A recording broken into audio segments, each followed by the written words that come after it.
Nous sommes le lundi 4 mars 2024 à Yaoundé au Cameroun. Mesdames, Messieurs, bonjour et merci de continuer à nous faire confiance en direct sur Info TV ce matin. Nous ferons encore, c'est pourquoi nous sommes payés. Nous vous garantissons d'ailleurs toute une autre semaine en information, une information en toute convivialité. Espace Miné, c'est la messe de tous les jours en télévision, une autre manière de faire la télévision. Nos rubriques n'ont pas du tout changé. Tout à l'heure, Bernardo Basson vous livrera la dénonciation du jour. Ce fait de société qui vous énerve, mais que nous mettons sur la table de débat. Question de proposer quelques esquisses de solutions. Nous aurons également reçu au préalable Patrick Bala qui nous amènera pour une bonne balade informationnelle au niveau des kiosques, la quintessence de l'information parue en kiosque au Cameroun. On terminera par l'instant de l'analyse et ce matin, nous avons choisi un angle bien particulier. Nous allons parler de la vie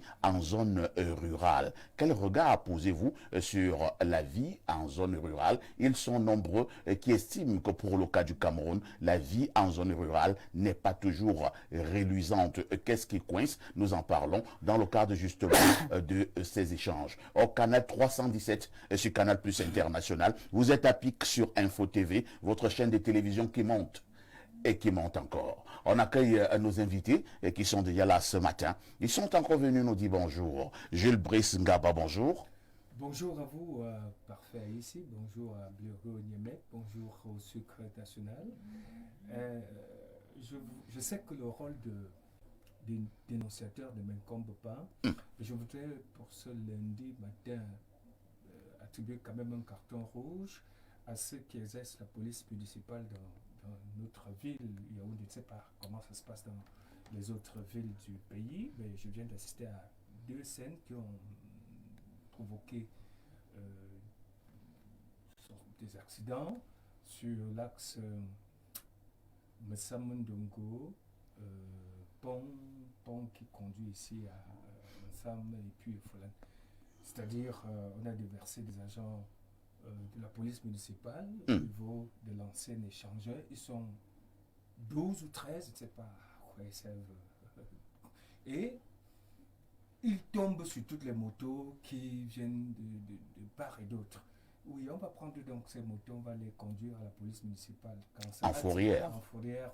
Qu'en sera-t-il des vivres qu'on ramasse et qu'on balance dans des pick-up? C'est toujours des faits de ces agents. Parce que la moto, elle, on peut l'identifier, elle a un numéro de châssis.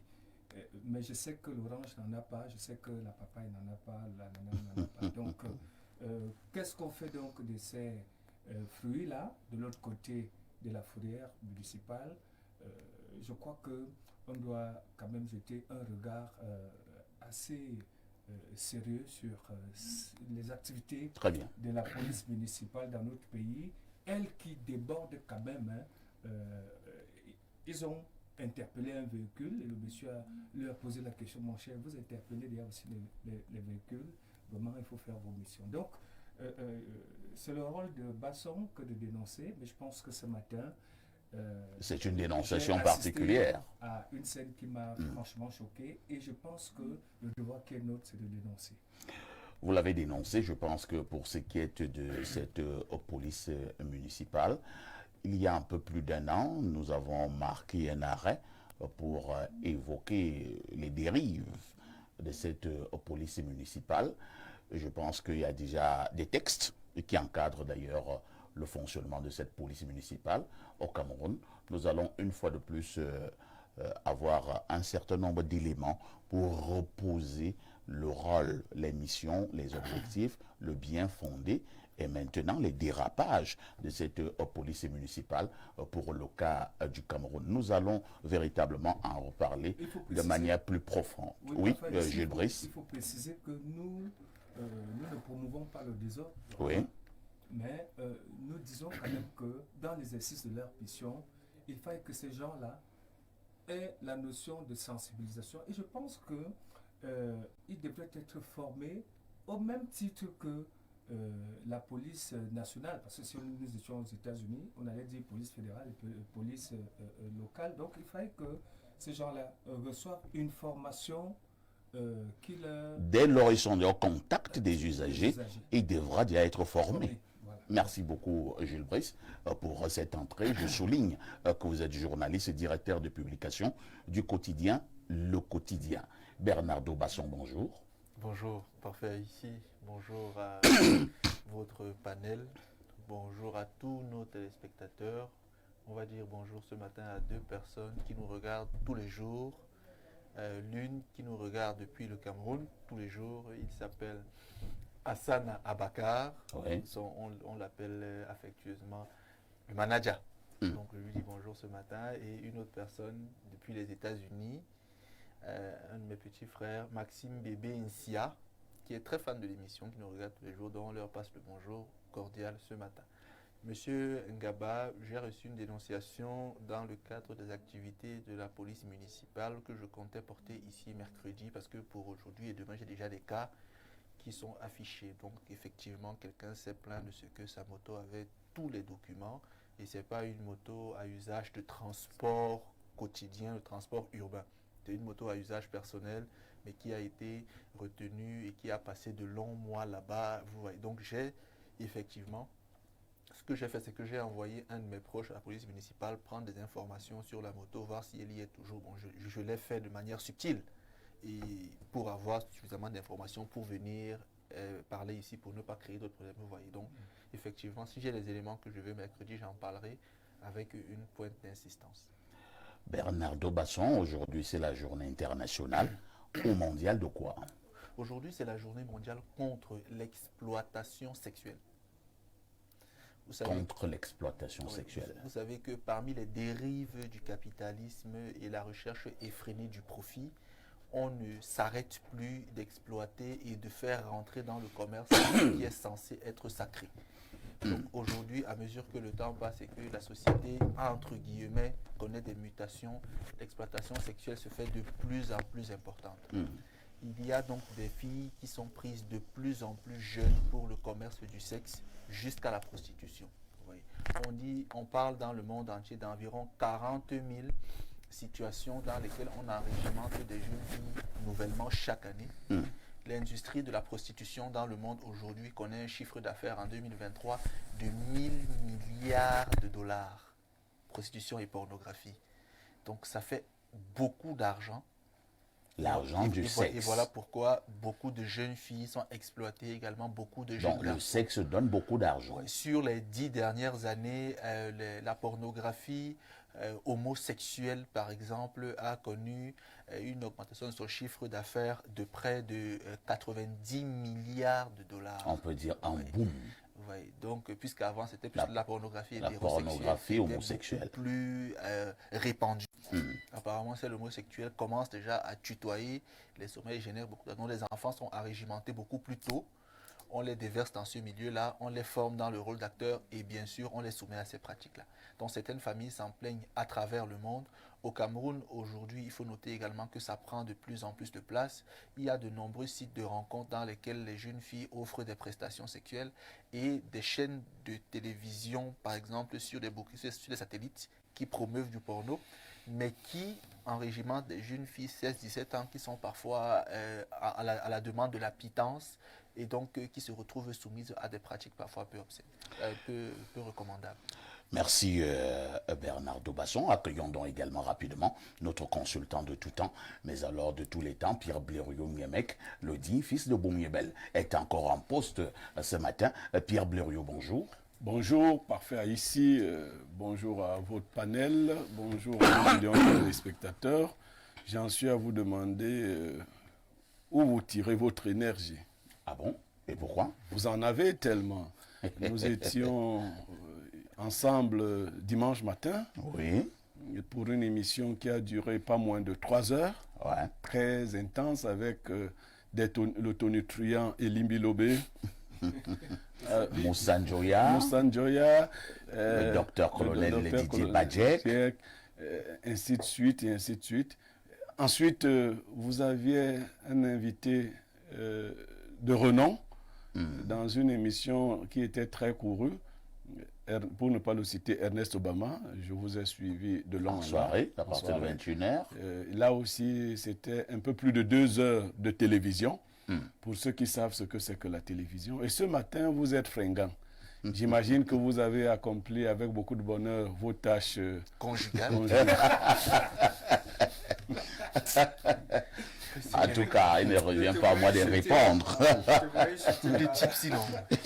Donc, tout ça mis ensemble, on se demande si le sac de modérateur n'est pas aussi un sac d'énergie. Alors, c'est pour vous féliciter et dire un mot brièvement sur votre sortie d'hier. Je crois que les jeunes qui disent qu'ils veulent apprendre le métier doivent arrêter de commencer seulement. Ça, c'est un conseil et ça va tenir lieu de ma citation du jour. N'entrez pas dans un métier et vous commencez seulement à faire. Albert Einstein disait « Je n'ai pu voir si loin qu'en me hissant sur les épaules des géants. Vraiment, regardez faire. C'est comme ça tous les arts. Regardez faire. Ne soyez pas pressés de commencer à faire. Sinon, vous allez mal faire. Et ça, je dis c'est comme ça tous les arts. Même les jeunes qui se sont précipités en sexualité ne savent pas faire. Donc, bon, c'est vrai qu'on va me dire qu'ils doivent regarder faire où. Bon. Mais effectivement, dans les arts, il faut regarder faire. Avoir la patience de regarder faire. Et quand je le dis, c'est pour dire que hier, on n'a pas besoin d'avoir une formation accentuée à l'ESTIC. J'ai une amie qui m'a écrit hier, elle me dit, je veux être présentatrice d'émission. Est-ce que Parfait peut me coacher? Je lui dis, c'est mon ami, mais est-ce qu'Aïssi a le temps encore de coacher les gens? Je vais voir. Mais tu peux le regarder faire. Tu peux mettre les émissions d'Aïssi. Et ça, il n'y a pas de honte à cela. Je vais vous dire que je connais un très grand dans le monde de la presse qui a appris le journalisme. Il n'a été dans aucune école. Je ne vais pas le citer ici pour ne pas le dénigrer. Mais il mimait un journaliste. Il le singeait. Au point qu'il est devenu un grand maître. D'ailleurs, celui qui singeait a commencé à avoir peur de celui qui l'imitait. Hey, le type, si au départ on disait qu'il me ressemble, maintenant on confond, on dit que c'est moi qui lui ressemble. Non, vous regardez faire les postures de télé, les relances, la maîtrise du plateau. Je vous assure, les enseignants de journalisme ne peuvent pas forcément être de bons présentateurs. Pas du tout. J'en ai même vu souvent sur des plateaux, quand il s'asseye, il a déjà un peu le palu. Parce que dire aux enfants à l'école que bon, tu sais, c'est un peu comme le karaté, c'est pas la bagarre. Tu dis qu'on fait comme ça, on fait comme ça. Mais quand la bagarre s'engage... La vraie bagarre. Oui, Jules Brice. Le dit est d'autant plus pertinent que nous qui sommes promoteurs de médias et qui exerçons dans le métier de journaliste depuis plusieurs décennies et avons appris auprès de nos aînés avant ces formations auxquelles nous faisons allusion, sommes victimes au quotidien de pareilles attitudes.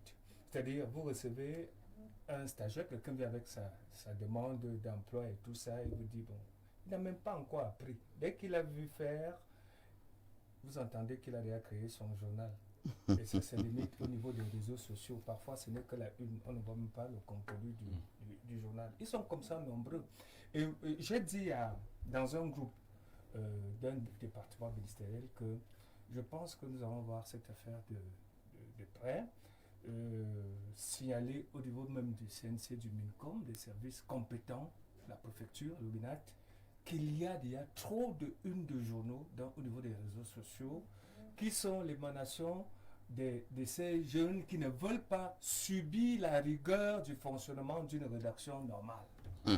Et se baladent avec ces histoires dans leur téléphone. Ils ne sortent que la une. Ils commencent à balancer. Et on fait même la revue. Oh, oui. Maintenant, vous allez en kiosque pour chercher le journal. Vous ne verrez jamais le journal. Ils mettent même de côté vos journaux qui sont sérieux et ils font passer ça. Je ne vous accuse pas par là, mais recevez quand même cette complainte que les jeunes apprennent. Nous avons appris auprès des aînés et nous avons appris également le métier. Donc, merci beaucoup. C'est vraiment votre sujet de ce jour est très poignant. Les jeunes doivent apprendre. Donc, je Merci. me résume. Oui, dans, résumons-nous, dans Blériot. la bonne pratique des arts, il faut avoir la patience de regarder faire. C'est tout. Merci beaucoup. Il faut avoir la patience de regarder faire. Blériot, nous passons le temps à travailler. Hein. Nous passons le temps à travailler. On nous a appris que pour avoir, il faut travailler. Il faut toujours travailler.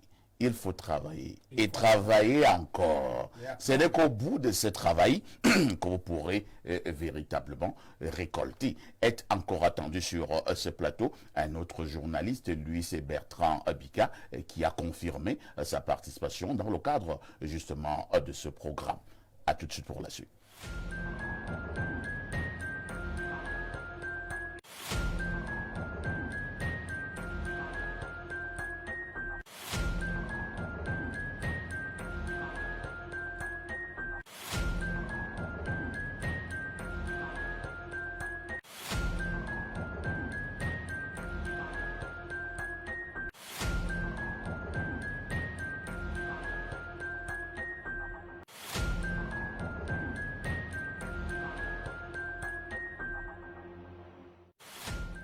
Patrick Bala, bonjour.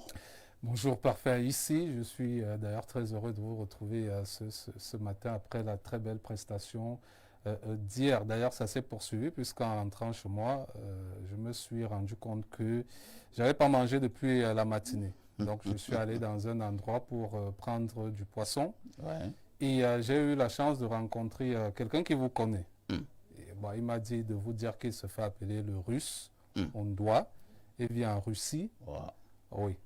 Et donc, il m'a dit qu'il va vous contacter. Le Russe, on doit. Oui. Il a beaucoup d'argent, je suppose. Oui, et il a beaucoup d'argent. Il faut qu'il me D'ailleurs- contacte. D'ailleurs, le poisson. Voilà le genre de contact que j'aime. D'ailleurs, le poisson que j'allais au départ pour prendre un poisson de 3 000. Je me suis Ouais. retrouvé avec un poisson de 12 000. Naturellement, c'est lui qui a payé Bien l'addition. sûr, bien sûr. Voilà. Et je suis rentré tranquillement. Un chez moi. poisson de 12 000. 12 000. Vous l'avez mangé. Tous, Bien tout, sûr. tout le poisson. Oui. Seul. de 12 000. Seul. Bien sûr. Vous bien étiez sûr. accompagné. Non, Il y avait hier, un bon piment. oui, avec des condiments. Un adéquats. bon piment en fond sonore. Bien sûr. Et des condiments adéquats. Justement, je voudrais, je m'en Patrick. voudrais de ne pas dire un mot sur la sagesse du jour de Blériot. Je vais vous faire une petite révélation ce matin. Lorsque l'émission Face à Face a été mise sur pied, vous savez que j'ai de très bonnes relations avec la fédération. Naturellement. Et donc, la proposition qui a été faite pour une émission avec plus de, comment dirais-je, De visibilité. de visibilité a été faite dans le sens que Parfait ici la présente. Hmm. Beaucoup de gens m'ont posé la question pourquoi une émission de sport, ce n'est pas le service de sport qu'il présente. J'ai dit tout est question de stratégie. Et pour revenir sur la pensée de Blériot tout à l'heure, j'ai aujourd'hui 10 ans de métier. C'est-à-dire j'ai commencé en 2014.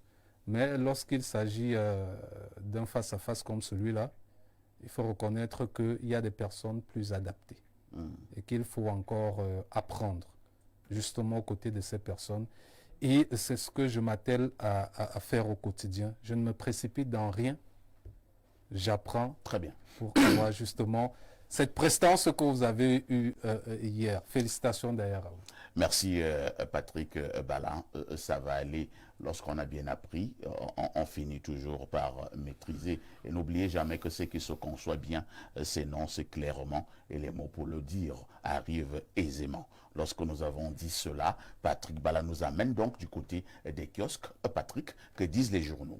Eh bien, parfait. Ici, les journaux de ce matin vont nous conduire du côté du journal Maison. La météo de Dieudonné Nveng, qui est en kiosque ce lundi pour parler donc de Mekobe Sonné, mettre tout simplement un terme à la cacophonie judiciaire. C'était à l'occasion de l'audience solennelle de rentrée judiciaire. Le 21 février dernier, ici à Yaoundé, le premier président de la Cour suprême a diagnostiqué les dysfonctionnements de la justice au Cameroun. Le magistrat recommande la prise de conscience de tous les acteurs de l'appareil judiciaire. Information contenue ce matin de la page 5 à la page 8 du journal de Dieudonné Nveng. D'ailleurs, Dieudonné Nveng est également en kiosque, cette fois avec le quotidien Info Matin pour parler de la présidentielle 2025. Le journal nous fait donc savoir que le chef de l'État a effectué le 2 mars dernier en compagnie de son épouse. Une visite surprise à l'hôpital ophtalmologique d'Obac, département de la Léquier, région du centre, étincelant de forme tirée à 4 épingles, fringant, lucide. Tout indique donc que cette sortie n'est pas anodine.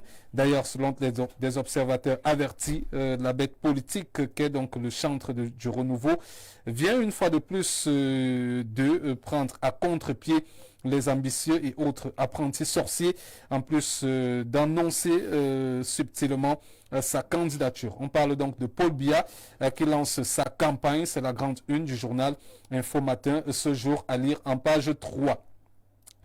On parle de l'affaire Martinez-Zogo avec le journal L'Essentiel qui nous fait savoir qu'on est donc désormais rendu à 17 inculpés qui seront d'ailleurs jugés par le tribunal militaire pour une dizaine de motifs, parmi lesquels l'assassinat, complicité d'assassinat, coaction de torture, complicité de torture, conspiration de torture, coaction d'arrestation, complicité d'arrestation, séquestration, violation des consignes, usurpation de titres, usurpation de fonctions également.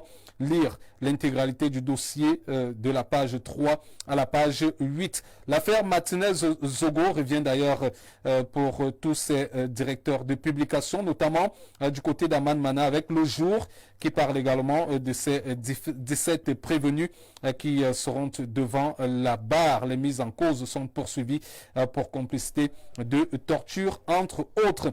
On parle également avec Alain Boyomo de cette affaire Martinez-Zogo avec Mutation. Mutation qui nous fait savoir donc qu'il faut désormais faire entrer les accusés. Intégralité de cette information. Les réactions d'ailleurs des avocats sont à suivre ou alors à lire en page 4, de la page 4 à la page 5 de ce journal.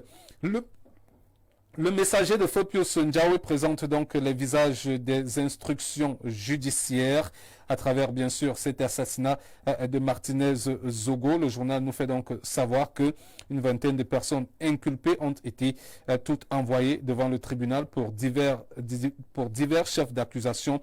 Echo attend donc le procès qu'il souhaite juste et impartial pour prouver tout simplement son innocence. Avec Sans Détour, on parle donc d'un embouteillage dans le box des accusés. Plus d'une quinzaine de personnes formellement inculpées au terme de cette information judiciaire clôturée en fin de semaine dernière. Affaire Martinez-Zogo avec Kalara, on se situe donc dans l'ordonnance de renvoi. Eh bien, le juge d'instruction nous plonge donc dans un certain suspense et nous fait savoir selon Kalara que commando unique, on est désormais à des commanditaires multiples à l'issue justement de ce procès qui pourrait donc connaître son épilogue, sa fin dans les tout prochains jours. Les Zénith s'y intéressent également et nous fait savoir que nous sommes rendus donc au dernier tournant concernant bien sûr cette affaire. Désormais, place au tribunal militaire chargé de les juger conformément à la loi. Information contenue ce matin à la page 3. Après leur inculpation, panique générale dans son clan, nous fait savoir la nouvelle ce matin qui se situe sur le juge d'instruction au tribunal militaire de Yaoundé qui a donc rendu sa copie. C'était, vous le savez, vendredi dernier. Information contenue de la page 2 à la page 7 du journal La Nouvelle ce matin. L'Indépendant est également en kiosque pour parler de l'affaire Martinez-Zogo au pied de une, notamment de la page 8 à la page 9. Qui a tué Martinez-Zogo? C'est la grande interrogation du journal Indépendant ce matin. Eh bien, le biais hebdomadaire d'enquête, d'analyse et de sondage revient sur la révolution du palais. Le journal consacre d'ailleurs sa grande une, l'empire du mal, pour parler donc des conspirations résolues à assouvir des ambitions présidentielles à travers des notes de renseignement anonymes destinées au chef de l'État, ce qui sème la confusion et la division dans la galaxie présidentielle. La résurgence donc des méthodes fascistes via le canal de lobby commandité à partir donc d'un centre d'impulsion au sommet de l'État laisse donc transparaître le scénario d'une révolution de palais. C'est donc une information à lire ce matin de la page 6 à la page 7 du journal indépendant. Allons voir le quotidien Capitaux Public Cameroun, tribune de Marie-Claire Nana qui s'intéresse aux banques des États de l'Afrique centrale. Eh bien, le nouveau gouverneur Yvonne Sana Bangui et ses 5 principaux collaborateurs installés vendredi dernier à Yaoundé, eh bien, la nouvelle équipe dirigeante sera rapidement interpellée par plusieurs défis. Les dossiers chauds, c'est à lire donc ce matin dans ce journal Cameroun Tribune à la page 9. Eh bien, on va poursuivre avec l'économie, le quotidien qui ne déroge d'ailleurs pas à la règle, parlant du gouvernement de la BIAC. Le parcours des nouveaux membres, ils ont été installés ce 1er mars ici à Yaoundé. C'était au cours d'une cérémonie présidée par Maï Moussi, président en exercice du comité ministériel de l'Union monétaire de l'Afrique centrale. UMAC en abrégé, information contenue à la page 5. Et on termine avec le journal Le Témoin qui s'intéresse donc à la santé publique à Yaoundé, qui est donc le carrefour désormais du paludisme africain. Et bien donc la conférence des ministres africains des pays les plus touchés par le paludisme qu'abritera la capitale politique sera donc sanctionnée par la déclaration de Yaoundé sur le paludisme, une rencontre qui sera précédée les 4 et 5 mars de la réunion des experts mondiaux de cette maladie endémique. C'est d'ailleurs avec cette information contenue dans le journal Le Témoin qu'on referme cette revue de presse acte 2 sur Info Télévision. Vous le savez, la première c'était à 6h45 avec Théophile Vianney-Bia. La seconde c'est dans le cadre de ce programme prestigieux Espace Mini. Merci Patrick Bala pour toutes ces informations parues en kiosque au Cameroun. Comme d'habitude, vous ne partez pas. Le fait saillant de l'actualité et qui retiendra notre attention ce soir aux 19h et aux 20h. Eh bien, parfois ici, on aura 2 actualités majeures, notamment les hackers pour ce qui est des différents comptes Facebook. Vous pouvez avoir votre compte Facebook et on vous signale que vous faites des diffusions pornographiques alors que vous n'êtes même pas au courant. Des gens donc se servent de votre compte pour faire ce genre de diffusion-là. Et parfois, lorsque vous contactez même vous contactez donc les responsables de Facebook, ils ne répondent jamais, simplement parce qu'on s'est rendu compte que ces personnes mettent un brouillard pour que vos informations ne parviennent pas à ce niveau. Donc c'est l'une de nos préoccupations ce soir. Mais on parlerait également de ces personnes qui vous invitent dans des fêtes et vous exigent une tenue et même un cadeau d'invitation dans un espace précis. Voilà. Parfois, vous pouvez vous arriver dans une fête. Vous pouvez ne pas aller dans une fête. C'est pas ce qu'on appelle le dress code? Le dress code. Oui. Parfois, on peut... Lors d'un anniversaire, quelqu'un dit que tout le monde en blanc. En blanc. Lors d'un mariage, quelqu'un dit que tout le monde en rose. Alors que... Et il y en a également peut dire tout le monde en noir. Bien sûr, ça peut arriver. Tout le monde en violet. Mais parfois c'est dû... que moi, je n'obéis jamais à ça. D'ailleurs, je ne regarde même pas. Moi, je m'habille seulement, je viens. J'étais à un mariage. Vous êtes désordonné. Non, j'étais à un mariage samedi, un jeune qui nous a invités. J'arrive, je trouve les gens en rouge et autres. C'est là où je dis à ma femme que paraît qu'il y avait. Elle me dit, toi, tu ne regardes. Je dis, moi, je ne regarde. Si on n'est pas d'accord, je rentre. Donc, c'est pas toi qui me fais la garde-robe. Mais parfois, c'est mauvais parce que vous pouvez justement arriver et d'autres estiment que vous n'avez pas eu de l'argent pour acheter. Oui, mais ça, là, je réponds aux jeunes. Moi, j'ai traversé l'âge là. La qualité du téléphone, les habits, je m'en fous. Donc, ouais, ça c'est pour les enfants. Merci beaucoup. Patrick Bala. Parfait. Merci. On se dit à demain 10h. À demain 10h, parfait. Au moment où Patrick Bala parlait, il nous a donné plusieurs informations. La première, elle vient justement du quotidien du très grand frère Info Matin, Dieudonné Mvan, et qui nous dit que pour ce qui est de la présidentielle 2025, Paul Biya, le président de la République du Cameroun, lance sa campagne. Et le journal s'appuie sur cette visite surprise du président Paul Biya. C'était samedi soir du côté de l'hôpital d'Obac, hôpital spécialisé en ophtalmologie. Et pour Info Matin, ce n'est pas un fait anodin, c'est que le président Paul Biya a lancé sa campagne et beaucoup n'ont pas vu.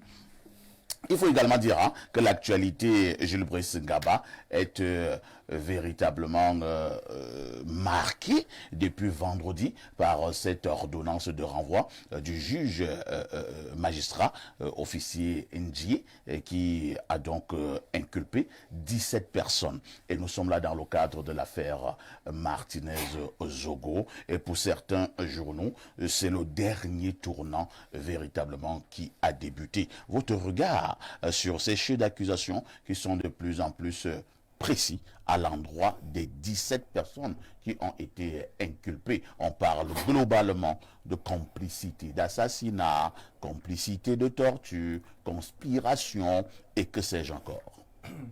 C'est la preuve, s'il avait été encore besoin que la justice camerounaise fait son travail. Nous sommes certes dans le cadre de la justice militaire. Et je voudrais, très honnêtement, si ça n'avait pas été votre plateau et la préoccupation, l'attente étant celle-là, je m'étais interdit de commenter tout ce qui concerne l'affaire. Vous préférez vous abstenir. Zogo. De long en large, je préfère. Bon, maintenant... C'était un confrère, Jules Brice. Non, c'était pas mon confrère. Ah bon? C'était quelqu'un qui existe. Moi, je suis journaliste, je ne suis pas animateur. Donc, peut-être dans le cadre Jules Brice, de la vous êtes un peu dur. Je suis sérieux. C'est quelqu'un qui existe. Vous aviez un problème contre Martinez? Peut-être dans le champ communicationnel global, oui. Mais si c'est que dans la communication, il y a des familles, on dissocie quand même le journaliste que vous êtes de l'animateur qui viendra dire tout à l'heure après cette émission très sérieuse. Donc, mais on peut parler de cette affaire parce que il a été assassiné et de façon atroce. Il s'agit d'un être humain et lorsqu'il s'agit d'un être humain, la vie de tout être humain est importante, y compris celle de Martinez. Et à ce niveau, je dis donc que c'est un ouf de soulagement que pourrait percevoir quelqu'un qui observe cette actualité comme tout le monde.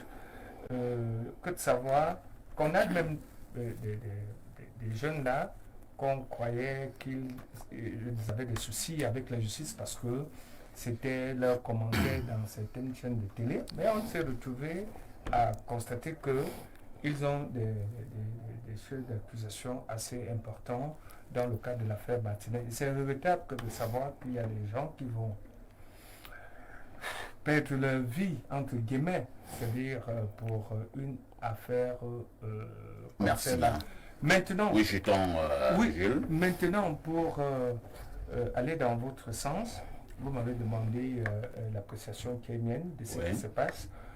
Je dirais que le souhait du journaliste que je suis est de voir cette affaire connaître une fin et qu'on nous présente, comme l'a dit un des médias présenté dans le cadre de la revue de presse, qu'on nous présente les véritables assassins de Martinez Zogo. Celles qui sont, vous savez que parmi les 17, certains pourront être relâchés si la preuve de leur culpabilité n'est pas établie. Mais nous souhaitons que justice soit rendue et que dans ce pays, l'on ne fasse plus jamais cela à un être humain. Hier, c'était le cas Martinez. Demain, qui sait, ça peut Très bien. Merci, Jules Brissin. Le temps pour nous d'accueillir également un autre invité qui nous a retrouvés sur ce plateau. Bertrand Abika, bonjour. Bonjour, parfait à ici. Bonjour au grand frère Jules Brice Ngaba. Bonjour à Biero et bonjour à tous vos fidèles téléspectateurs. Je tiens déjà à m'excuser humblement pour ce retard qui a été dû aux embouteillages qui est dans la ville de Yaoundé, mais je suis bel et bien présent. Je suis heureux d'être sur ce plateau majeur, parce qu'il faudrait dire que l'émission que vous animez avec brio, c'est imposant dans l'AMENO, communication au Cameroun. C'est important d'être là parce que les choses se disent. Je vous remercie donc de cette aimable attention, cette auguste invitation. J'espère qu'on sera à la hauteur thématique qui seront portées au devant de la scène aujourd'hui pour le grand public. Alors, je vous accueille à chaud, hein, tout en rappelant que vous êtes également journaliste. Lorsqu'on dit DGRE, ce n'est pas un col, cela veut dire direction de l'enseignement général. De la recherche extérieure. La recherche extérieure. Direction générale de la recherche extérieure. Alors, s'ils sont impliqués dans l'assassinat de Martinez Zogo vivait à l'extérieur. Alors, c'est la question bête, vous me dites. Hein? Non, elle n'est pas bête, mais ce que je voulais dire, c'est quoi? C'est que, à la réalité, dans l'état du Cameroun, il y a des officines qui, qui officient à de très haut niveau. Ce n'est pas le premier pantin qui peut déplacer des agents de ce service hautement stratégique pour l'État du Cameroun. Je pense que si on se fie à toutes les rumeurs qui fusent un peu de partout, c'est un des services, sinon le plus sensible, qui puisse exister dans la police camerounaise. Que ces agents... Un service aussi sensible, pour reprendre vos mots, s'intéresse à un journaliste. Que ces agents d'élite, que ces agents d'élite puissent être impliqués dans cette affaire-là. On appelle cette affaire-là, vous savez qu'on ne commente pas des histoires pendantes à justice. Dans cette affaire-là, ça pose quand même un véritable problème d'intégrité. D'intégrité au niveau des structures étatiques au Cameroun. L'intégrité, la loyauté. Parce qu'en réalité, les personnes sont censées protéger les Camerounais, sont censées permettre à ce qu'il y ait le bon vivre, le mieux-être dans un pays. Si les personnes sont censées vous protéger, sont les personnes qui sont accusées de vous avoir ôté la vie. Vous pouvez parler comme ça au conditionnel. C'est très, très, très difficile. Ça veut dire qu'en réalité, nous sommes quasiment abandonnés à nous-mêmes. On ne sait plus à quel sens se vouer. On ne sait plus à qui faire confiance. Ça vient encore jeter de l'anathème de manière profonde sur l'institution camerounaise et notamment sur la police camerounaise. Il faut dire que c'est encore c'est une instance qui appartient à la police camerounaise. C'est regrettable. Mais non, il n'y a pas que les policiers qui travaillent là-bas. Ok, c'est les policiers. La DGRE rassemble tous les... C'est encore mixte. Il y a des policiers, il y a des gendarmes, il y a des militaires. Oui, comme le patron, pas le patron, il y a eu l'impression que ça c'était, voilà, ça jette l'anathème. Et on souhaite simplement. Tout à fait. Voilà. On souhaite simplement que, comme Léné Bouzaba a dit, la vérité sera dite dans cette affaire et que l'âme de notre confrère, Madame Zogo, puisse s'opposer à fait. Oui, Jules. Pourquoi je m'étais interdit d'en parler par la suite. D'ailleurs, vous savez, le PDG d'Info TV a été du groupe La Météo, pardon, a été celui-là qui a porté la préoccupation Martinez Zogo auprès des confrères. Mais je lui avais dit 2 ou 3 semaines après, lorsque l'un des inculpés très célèbres patron des médias au Cameroun est entré de l'autre côté la prison principale, je lui avais dit que j'ai perdu, pour avoir parlé de ça dans 2 ou 3 journaux du groupe à ma charge, j'ai perdu un contrat dans une entreprise à capitaux publics que je ne vais pas citer sur Info TV, mais si on m'interpelle. Un contrat juteux. De 5 millions de francs CFA. Parce que vous avez osé parler de cette affaire.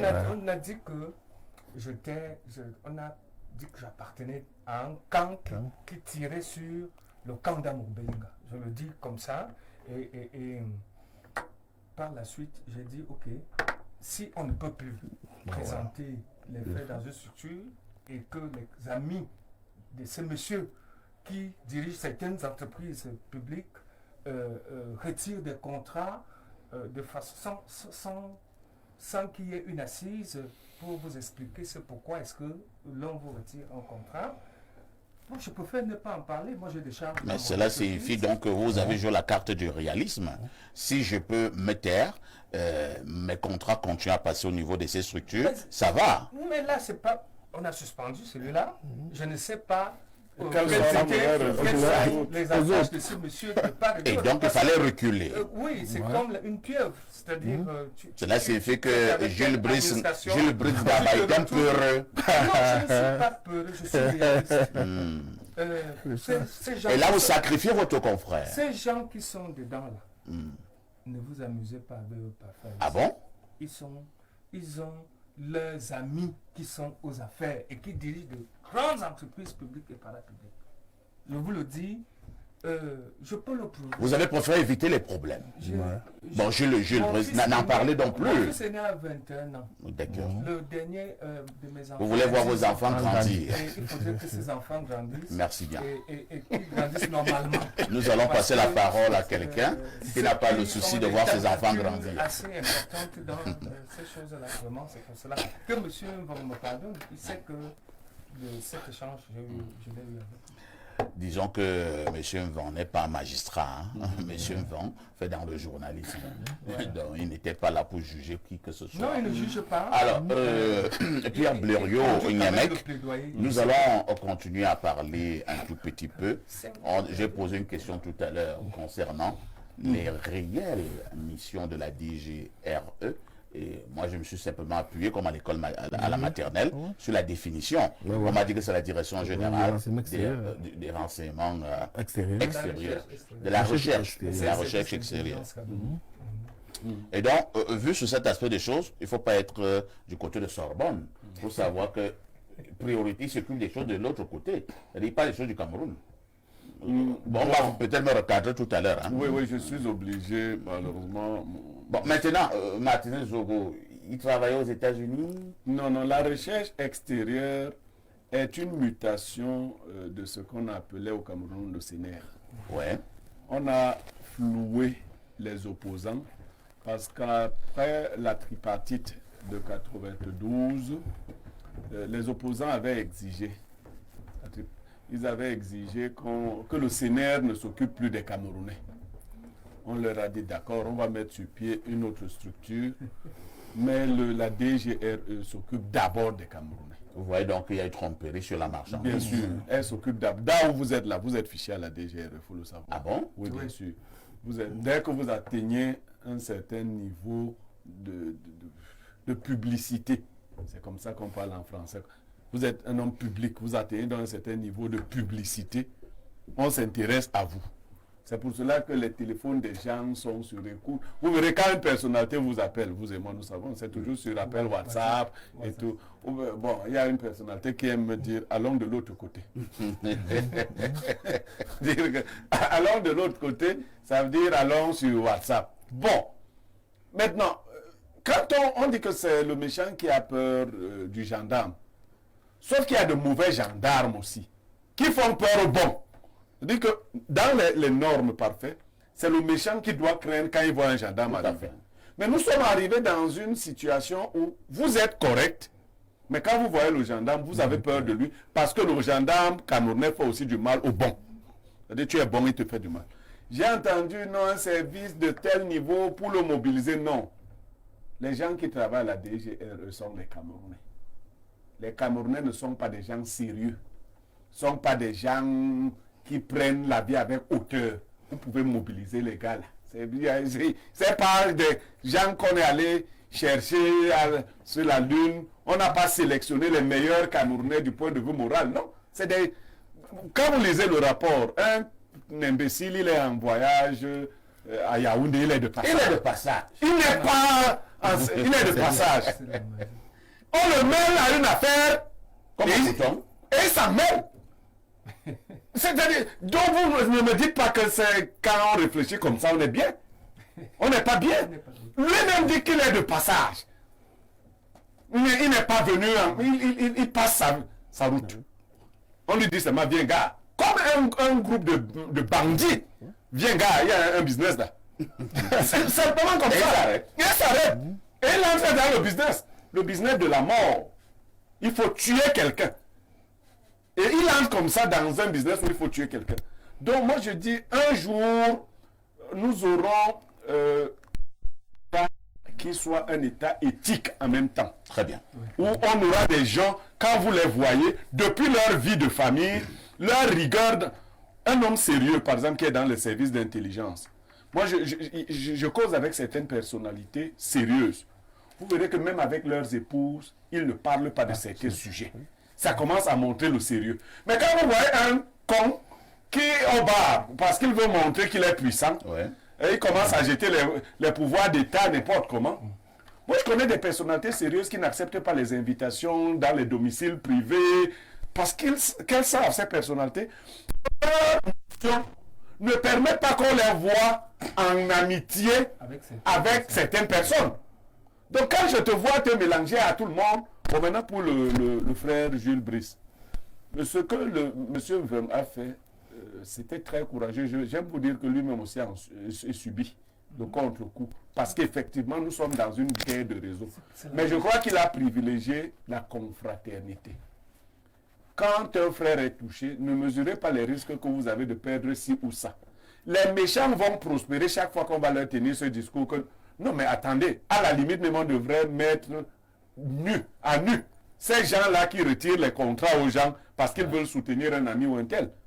Moi, c'est pas que les gens disent que je n'ai pas peur de mourir, c'est pas ça mon problème. Moi, c'est pas ça. Mourir, c'est un détail. D'ailleurs, beaucoup qui attendent maman vont mourir avant moi. Mais c'est pas ça. C'est pas ça, mourir ou ne pas mourir. Ce qui est important, c'est qu'il y a un groupe de personnes qui soutiennent la vérité et s'opposent aux méchants. C'est tout. Merci Pierre Blériot, Bernardo Basson, l'affaire Martinez-Zogo, disons-le sans embâche. Je viens donc de connaître un bouleversement et surtout une avancée considérable avec cette ordonnance de renvoi du juge militaire. Oui, je ne vais pas refaire le procès. Pas du tout. Les éléments sont là. C'est-à-dire le juge d'instruction a terminé d'instruire l'affaire et il a présenté un certain nombre d'éléments qui nous indiquent suffisamment quelles sont les charges retenues pour le moment contre certaines personnes. On va attendre que le juge de jugement se prononce et rende la décision à l'issue donc de la procédure. Personnellement, je n'ai que deux choses à dire. La première, que la justice fasse son travail et nous livre définitivement les coupables de Martinez-Zogo. Une fois qu'elle aura rendu la décision, on aura la certitude que ce sont eux qui l'ont tué. Nous maintenant on va travailler de notre côté dans un autre sens pour obtenir d'autres résultats. À côté de cela, je voudrais aussi rappeler peut-être humblement à M. Ngaba qu'aujourd'hui, si quelqu'un le touche, je me sens blessé. Je ne suis pas journaliste à la base, je suis juriste sportif de formation. C'est-à-dire mon diplôme à l'IRIC, c'est master en contentieux international du sport, vous voyez, donc spécification sport. Mais après, à Yaoundé 2, j'ai aussi un master en droit des affaires. Je suis dans les médias aujourd'hui et je me comporte comme un homme de médias malgré mes sorties de piste et parfois me les pardonne, on comprend ma jeunesse. Mais si aujourd'hui quelqu'un vous attaque, il m'a attaqué. On attaque parfois ici, on m'a attaqué. Je ne vais pas hésiter sur les moyens à mobiliser pour vous défendre. Et surtout sur les contrats qu'on peut perdre. Et s'il faut que j'y laisse ma peau, j'y laisserai ma peau. Je n'ai pas peur de mourir, tout simplement parce que je sais que ce que Martinez-Zogo a fait ne mérite pas qu'il ait été tué de cette façon-là. Oui. On aurait pu l'intimider, le menacer. Le monde vit aussi de cela. Il y a des plus forts et des plus faibles qu'on ne se mente pas.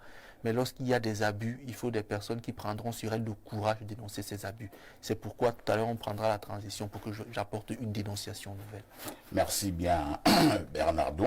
Disons également qu'au niveau du procès, il y a déjà un petit débat. Bon, peut-être c'est moi qui appelle petit débat.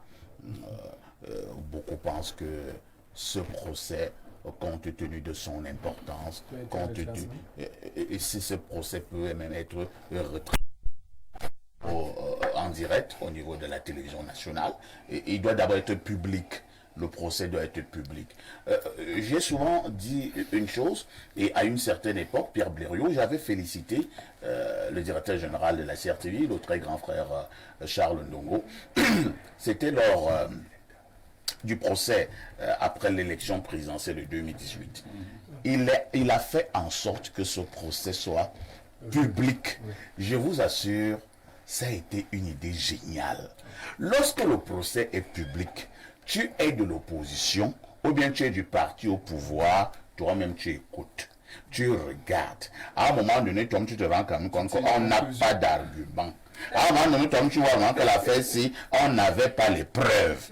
Ainsi de suite, ainsi de suite. Maintenant, quand le procès n'est pas public, on vient seulement vous donner le verdict. Vous commencez à dire, vous voyez alors, une justice aux ordres, une justice de ceci, une justice de cela. Je vous suggère tout humblement que le procès Martinez soit public et retransmis au niveau de la chaîne nationale. Cette affaire va résoudre beaucoup de problèmes. Oui, Pierre Blériot. Je vous fais une mauvaise annonce. Le procès risque de ne pas être public. Vous voyez alors. Pour deux bonnes raisons. La première raison, c'est qu'aujourd'hui, vous voyez, nous parlons de notre DGRE comme ça. Ouais. Nous en parlons comme ça. Vous savez ce que les gens peuvent dire dans un procès? C'est-à-dire que les gens cherchent aujourd'hui l'émission de la DGRE. Quand un gars de la DGRE va vous dire... Non, je te vois venir. Permets que je prenne cet exemple. Permets que je prenne cet exemple. Vous voulez l'embarrasser. C'est vous le juge. Pourquoi vous pouvez entrer dans une mission sans avoir reçu l'ordre d'un tel? Et vous dire, mais monsieur le juge, vous êtes assis ici et ça vous plaît de poser ce genre de questions. Quand on est allé tuer tel, sur la demande de tel, qui m'avait... Moi, je suis un exécutant. On me dit, prends-la, rejoins-moi au carrefour Ouarda. Je suis Jack Bourg. Parti. Non, je vais vous dire que l'État risque d'être dans la rue. Pierre Blériot, nous sortons dans de ces débats et nous prenons rapidement une touche pause.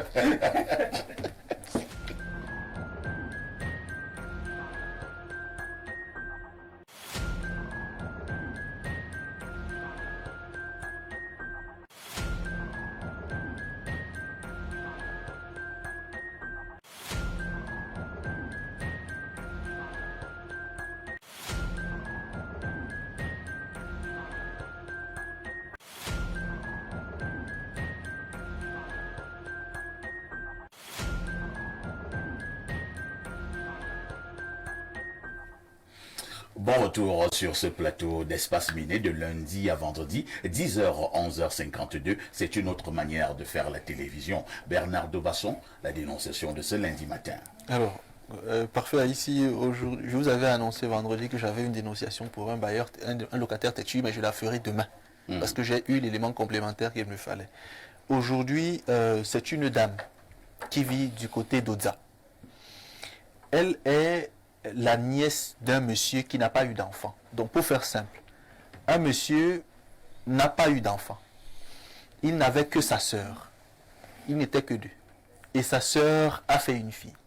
Il n'avait plus de parents. Le monsieur a donc choisi de prendre sa nièce et d'en faire sa fille. Ils ont vécu ensemble. Et puis, le monsieur est décédé en 1995. Avant qu'il ne décède, la fille avait déjà grandi, elle a mené sa petite vie, elle s'est construite plus ou moins. Elle travaillait à la banque. Après le décès du monsieur, la jeune dame est rentrée dans le domicile dans lequel son oncle vivait. Elle a pris les titres fonciers que son oncle avait fait établir sur ses parcelles, elle a gardé. On est en 1998. En 2021, un monsieur arrive.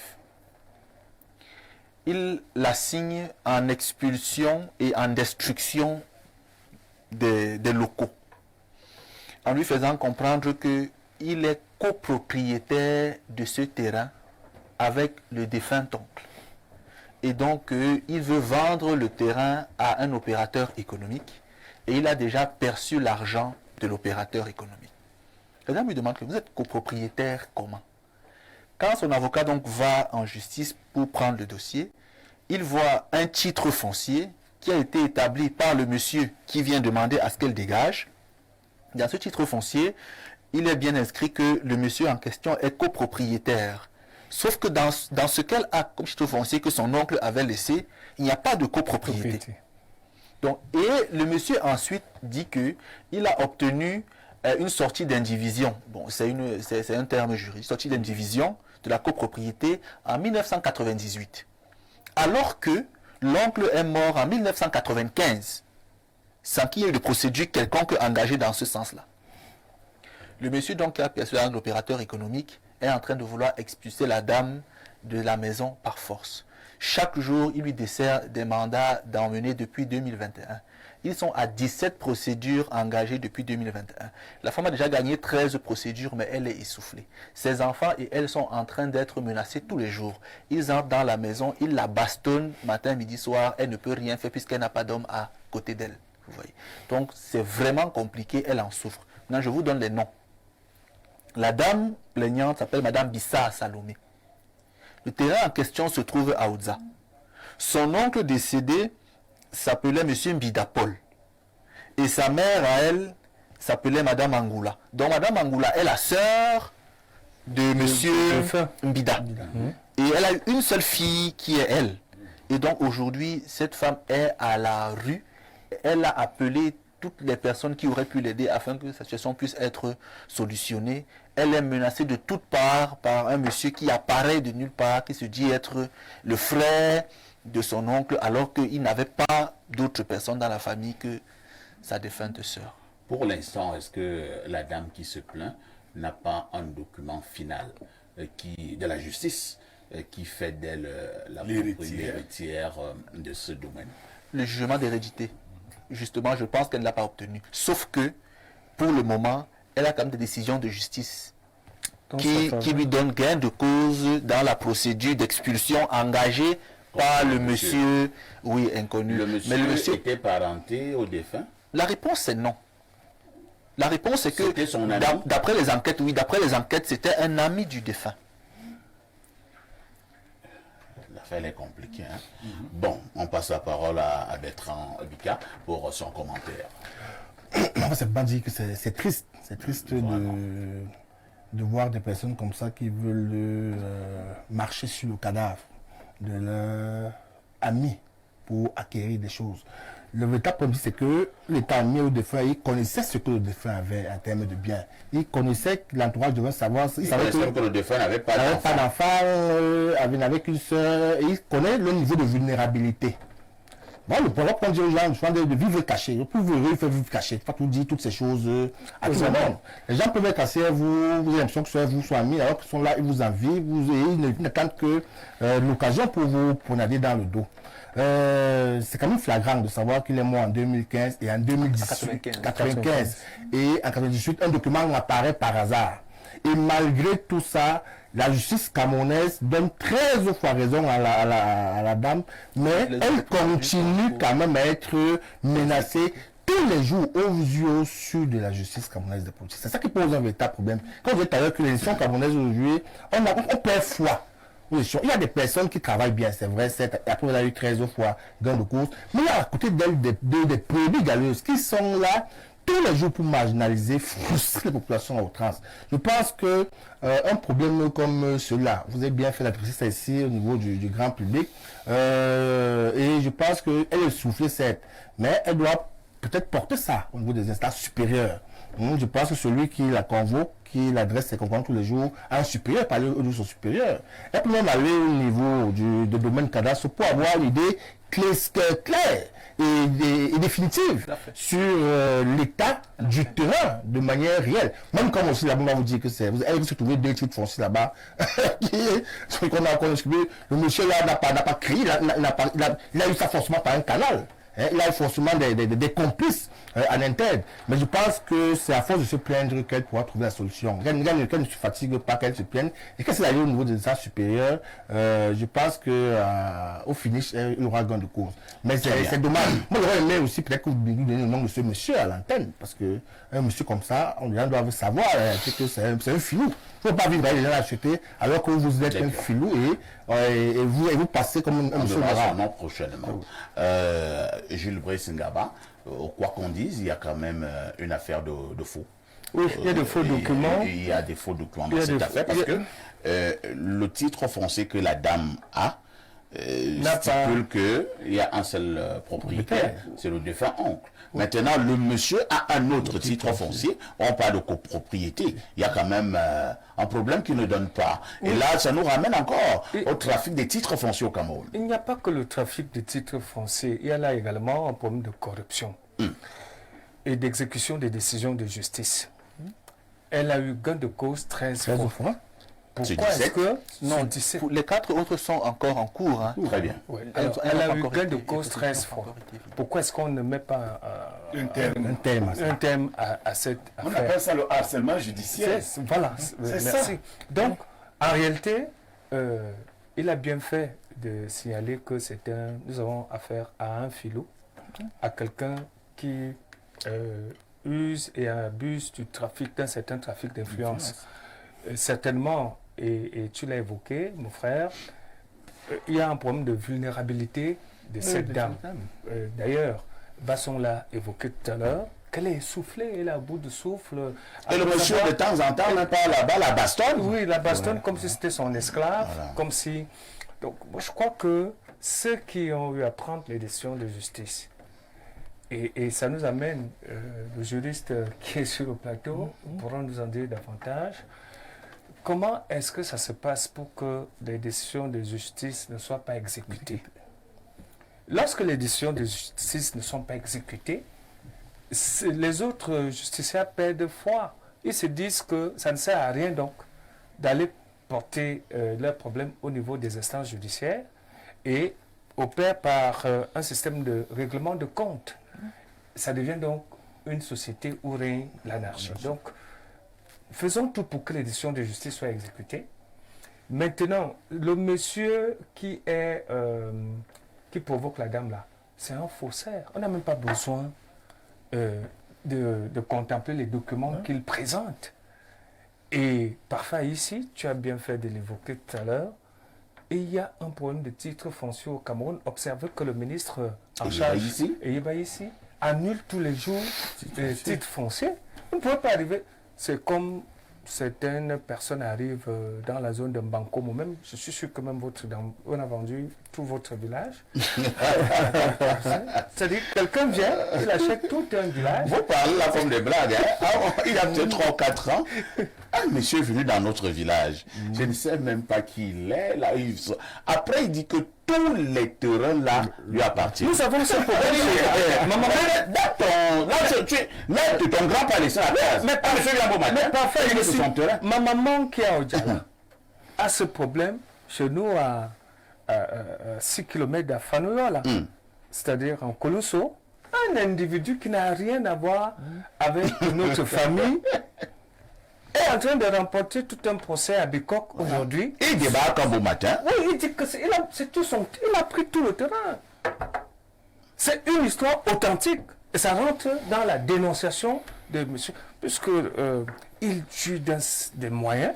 Jules. Oui, il joue des moyens. Et puis il écrase la maman en justice. Très bien. C'est la même chose avec cette dame. Donc que les décisions de justice soient respectées et que les problèmes de vente de terrain, qu'on y voit un peu clair. Parce que le fond se situe également au niveau de l'opérateur économique qui achète un terrain dont il a mis de l'argent parce qu'il a observé que le site est peut-être bien. Il met de l'argent et n'a pas le papier qui atteste de ce que le terrain, ça veut dire que vous pouvez être chez vous parfois ici. Un Caterpillar débarque, un bulldozer vient là, il écrase votre maison parce qu'on a dit quelque part que le monsieur a vendu le terrain à un congèle ou à un, je ne sais pas moi qui, il vient donc vous délaisser de votre concession. Si c'est comme ça que ça se passe, c'est très grave. Pierre Blériot-Niemek, en pareille circonstance où nous avons besoin de justice, nous en parlions déjà hier dans le cadre de notre programme Libre Expression, l'état de la justice au Cameroun. La dame ne peut pas avoir gain de cause sur 13 procédures et continuer à être malmenée de cette manière. Oui, mais parfait, je vais un peu faire l'avocat du diable. L'oncle de la dame ne l'a pas beaucoup aidé. Ah bon? Oui, bien sûr. Il ne l'a pas beaucoup aidé. Bon, peut-être qu'il y a des non-dits.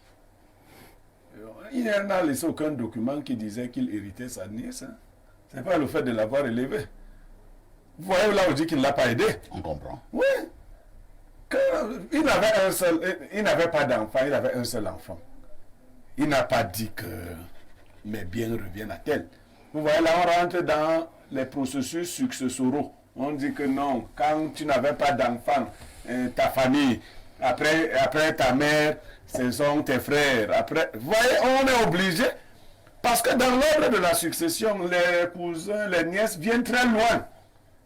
Si ce monsieur avait eu un mariage et que même la femme serait partie sans qu'il y ait rupture des liens du mariage, c'est elle qui serait...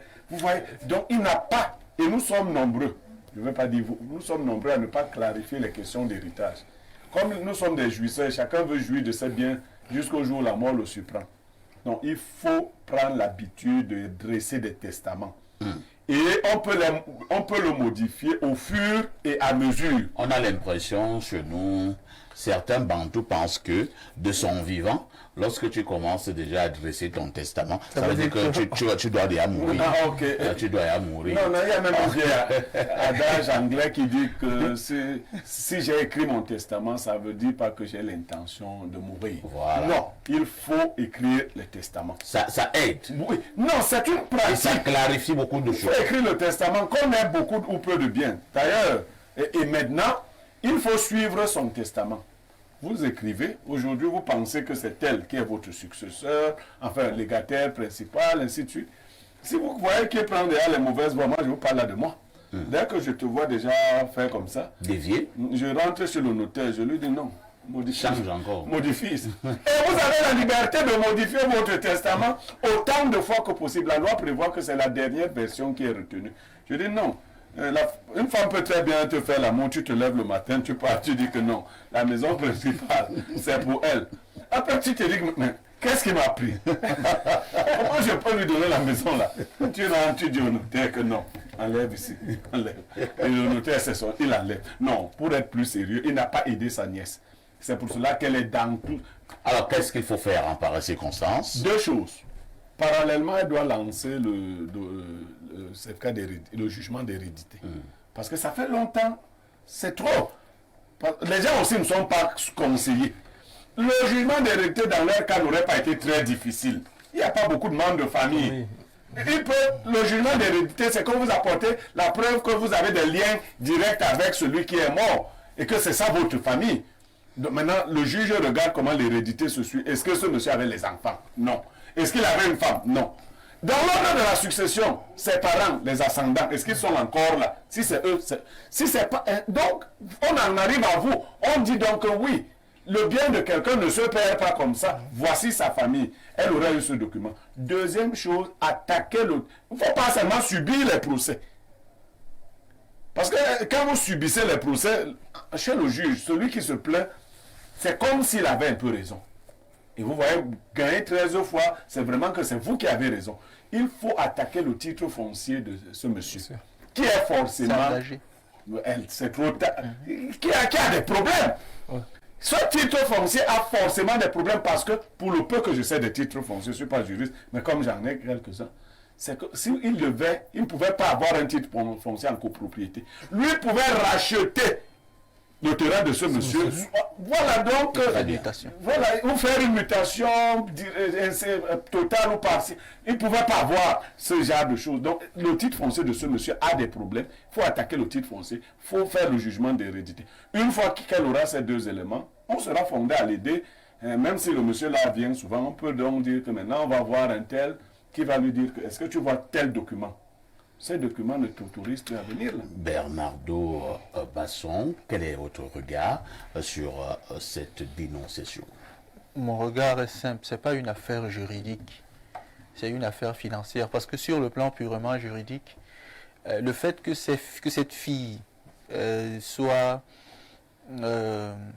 ayant droit de ce papa est quasi automatique. Monsieur Yemek tout à l'heure a essayé de vous déballer la situation. Qu'est-ce qui se passe quand vous êtes défunt des Kouyous? Les ayants droit naturels, ce sont vos enfants, vos descendants.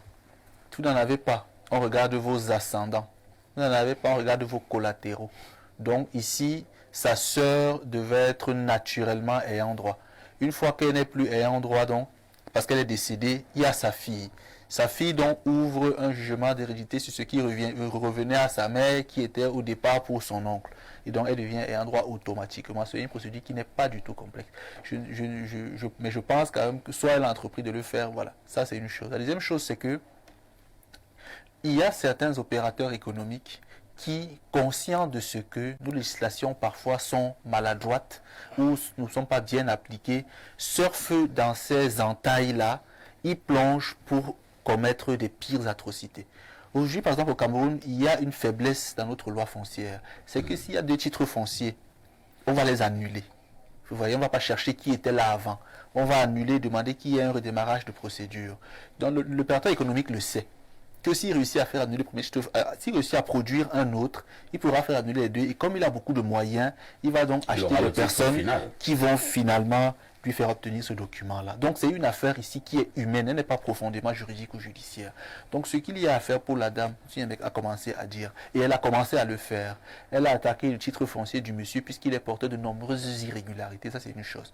La deuxième chose, c'est que elle vit à Oudza depuis des années, il y a des enfants là au quartier avec qui elle a de bons rapports. Ce monsieur est même allé parfois corrompre ses enfants pour avoir des témoignages disant que non, il venait souvent là, on le voyait souvent là et tout. Alors qu'il sait très bien c'est parce qu'il a pris beaucoup d'argent de l'opérateur économique qui veut construire quelque chose de grand sur le site. Donc cette femme, elle a essayé d'écrire à l'Assemblée nationale, elle a essayé d'écrire à d'autres personnalités pour essayer d'avoir une protection.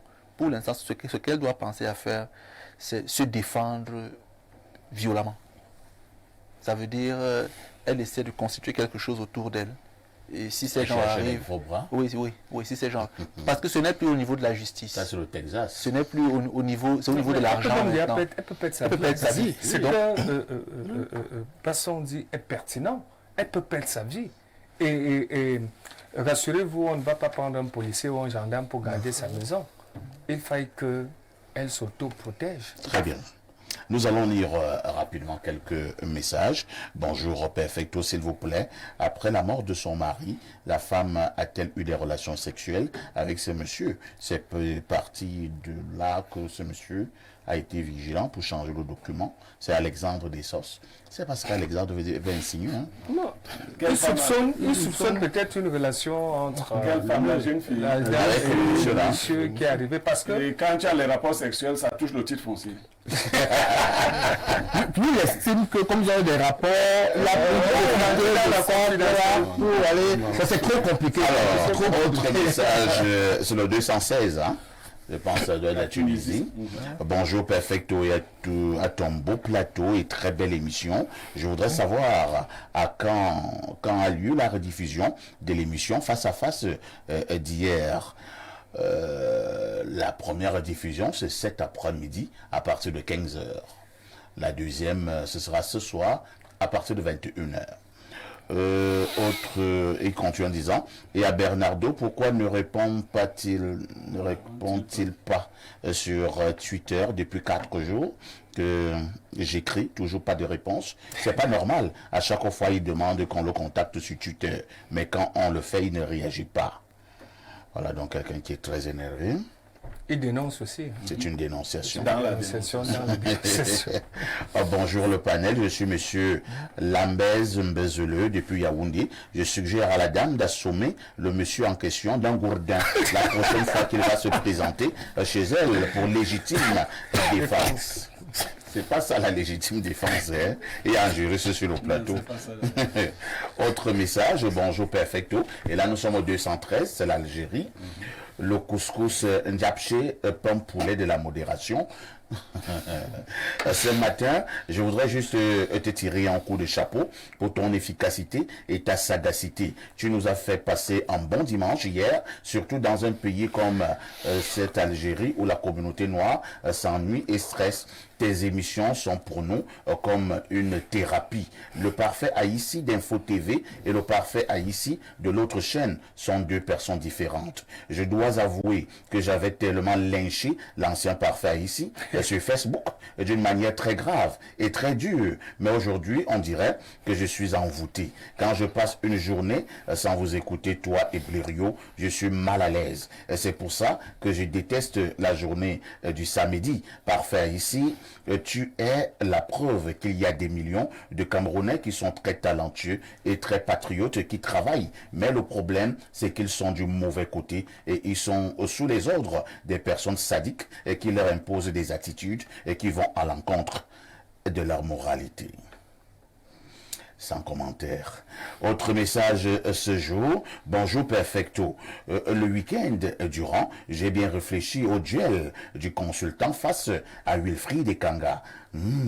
Ça va être difficile. Pour défier le consultant, il faut quelqu'un qui ne vienne pas déjà sous la bannière de quelque chose. Il faut un intellectuel certes, mais un électron libre surtout. Sinon, le consultant lui-même, libre penseur, va toujours gagner. C'est Loric. Autre message. Dans la tête, tu vois déjà ce match. Nous partons plus 33, c'est la France. Qu'est-ce qu'on nous dit de ce côté? El Perfecto, le ndolé aux crevettes de la modération. Chaque tribu, chaque communauté. C'est compliqué, hein? Mon frère jumeau Niemek, le jeune prodige Basson, recevez mon salut en cette première émission de la semaine. Notre pays, là, vraiment est devenu le Far West. C'est devenu compliqué avec les affaires de terrain au pays. J'ai acheté ma terre et un Nigérian était venu engager les travaux dessus. Dieu merci, j'avais quelqu'un...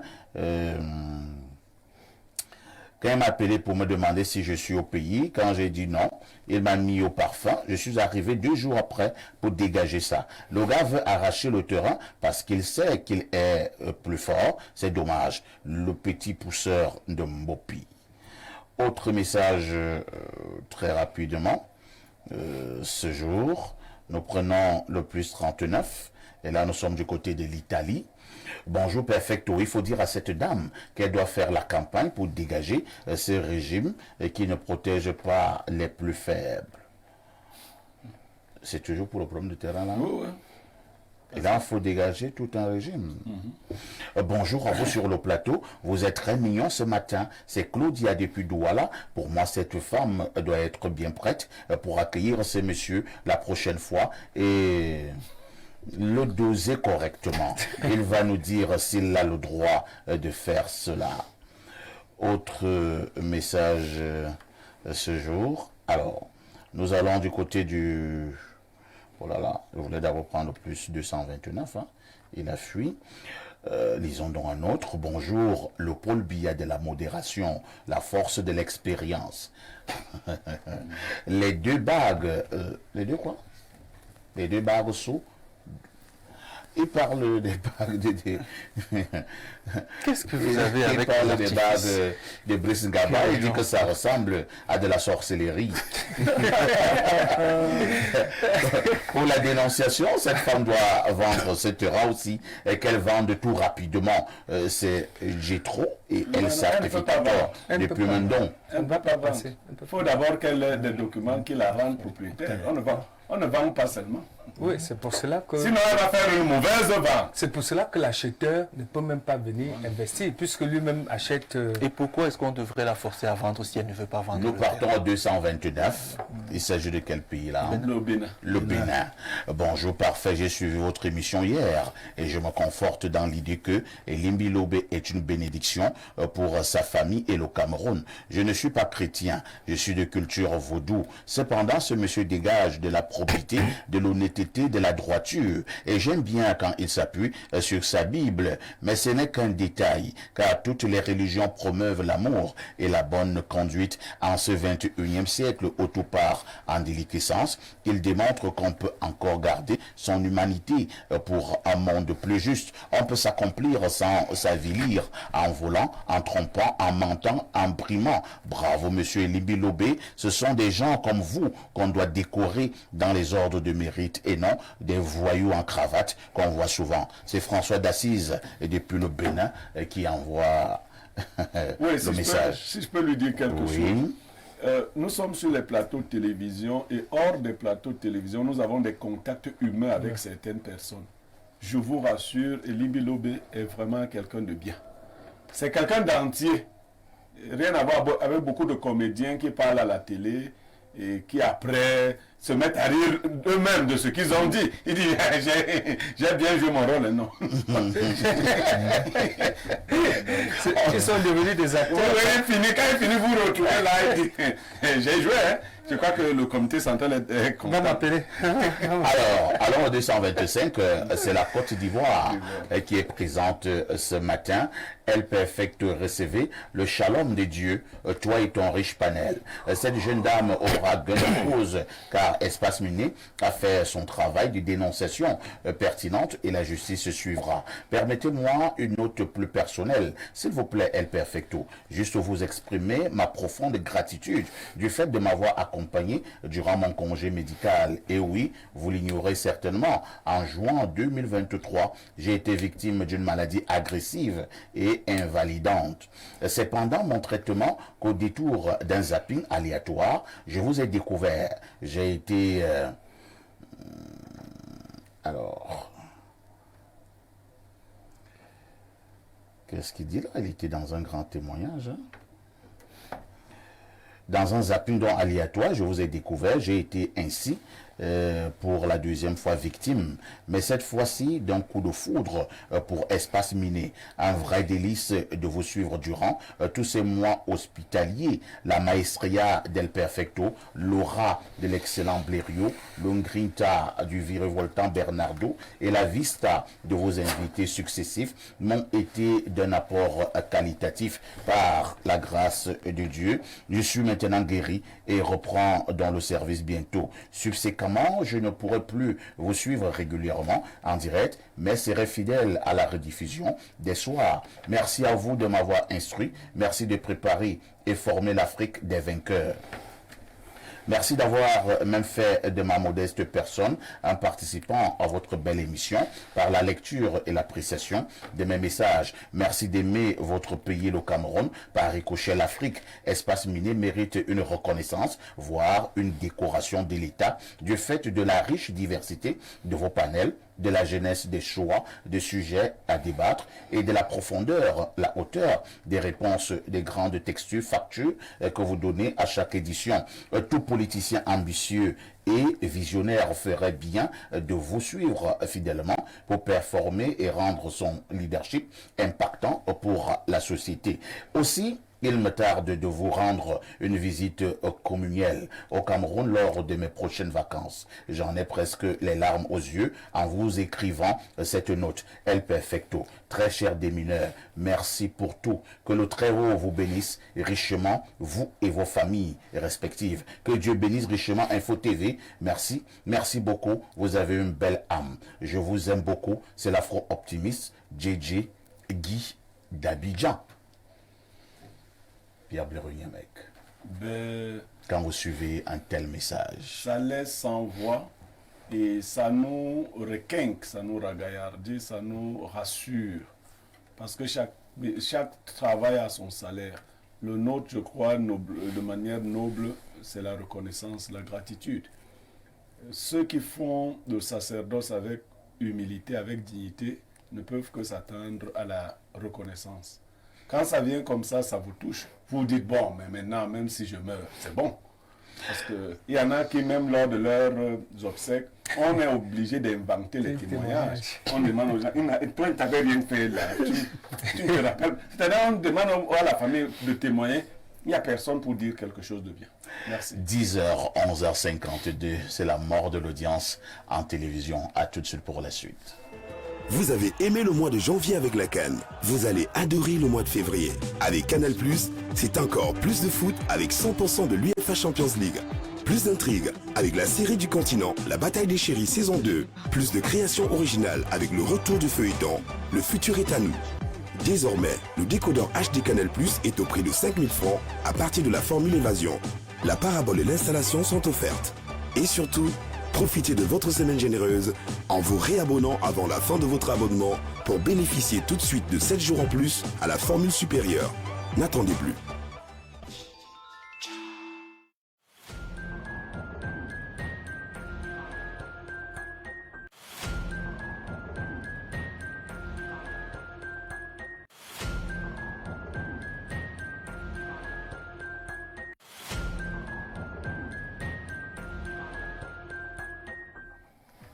Nous vous le disions en ouverture ce matin, nous marquons un arrêt pour dire un mot sur la vie en zone rurale au Cameroun.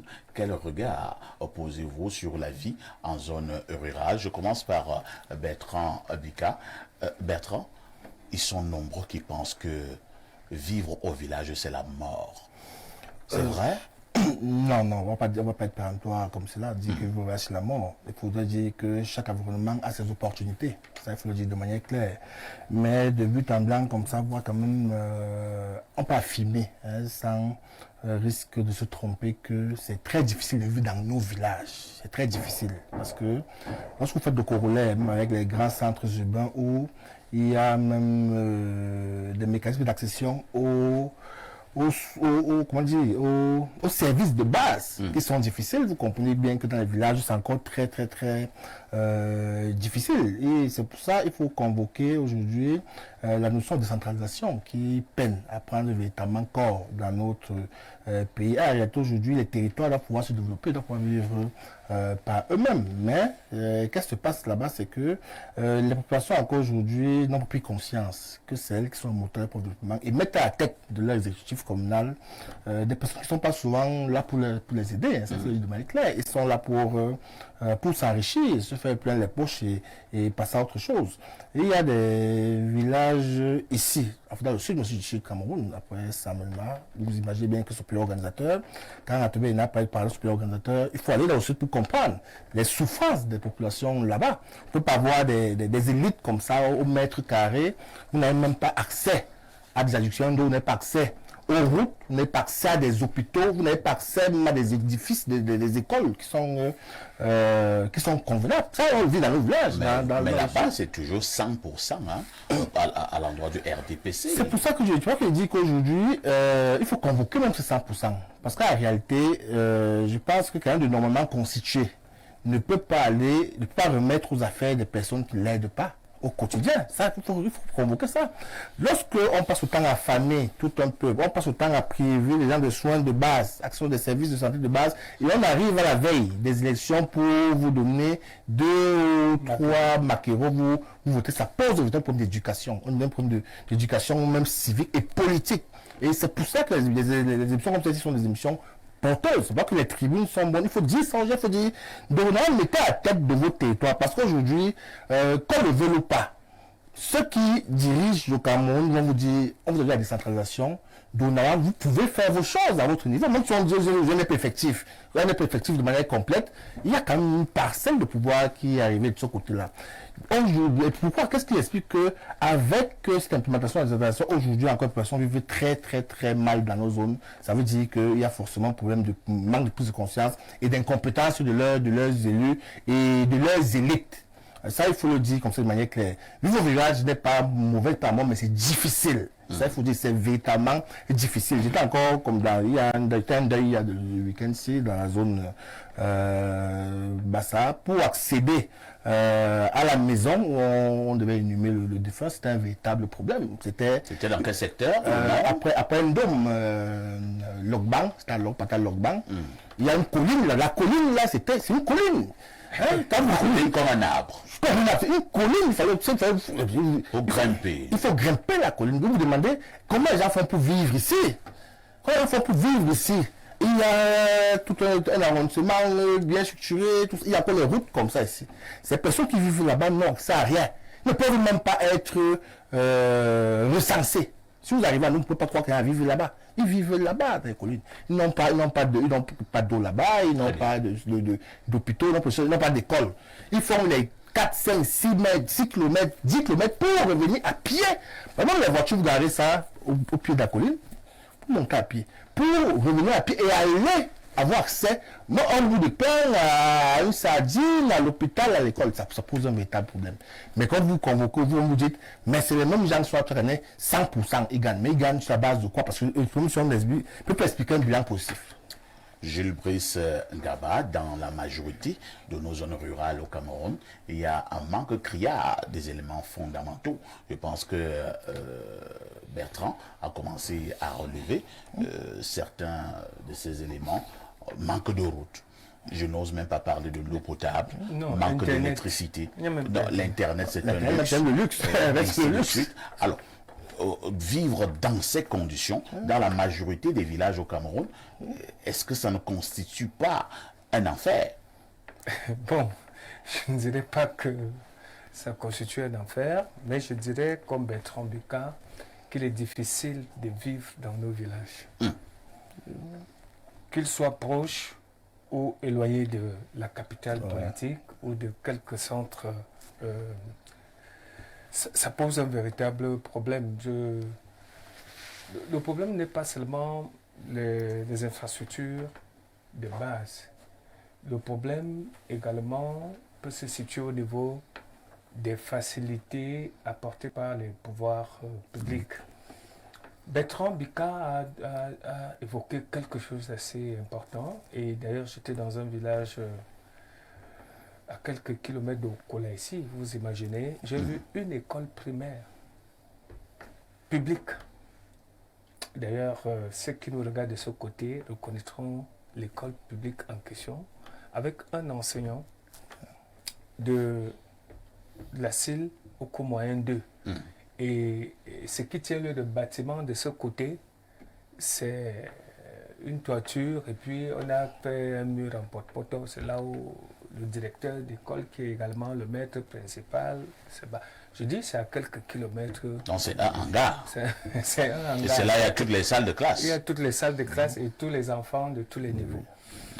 C'est loin, c'est dans la région du centre. Ce n'est pas dans le sud profond tel qu'il évoquait. Et il a encore dit quelque chose. Je vous assure, parfois ici, c'est bien, il y a des Camerounais qui ne font pas le tourisme dans leur pays pour le découvrir. Effectivement, la zone à laquelle il fait allusion, dans le sud du pays, il y a des villages là-bas pour y avoir accès. D'ailleurs, je prendrais un centre-ville d'une grande ville, de par son nom, de cette région qu'il a évoquée tantôt, où il n'y a pas de restaurant, il n'y a pas de bar, il n'y a rien en plein centre. C'est-à-dire que face à la mairie, pour manger, ce sont les mamans qui ont des marmites là. Je ne donnerai pas le nom de cette ville, mais c'est dans le sud et c'est une ville très célèbre. Ceux qui connaissent la ville pour y avoir même d'ailleurs accès, partant du chef-lieu du département pour cette ville, on vous met 7-8 dans une voiture. Tout ça ne contribue pas à ce qu'on vive, on soit bien. Parce que si tu n'as même pas d'abord moyen de pouvoir voyager convenablement, tu vas en reportage dans cette ville, tu ne peux pas manger convenablement, tu ne peux pas prendre ton eau ou une bière, ça pose un énorme problème. Imaginons donc, pour nous qui passons quelques instants de ce côté, ce que nous subissons, combien de fois ceux qui y vivent au quotidien, ça pose un énorme problème. Donc dans nos villages, pour nous résumer, il ne fait pas bon vivre. La vie est compliquée. La vie est très compliquée, et c'est pour cela que vous avez d'ailleurs observé que plusieurs de nos cadets qui ont accepté, qui sont nés là-bas au village et tout ça, reviennent en ville faire la moto.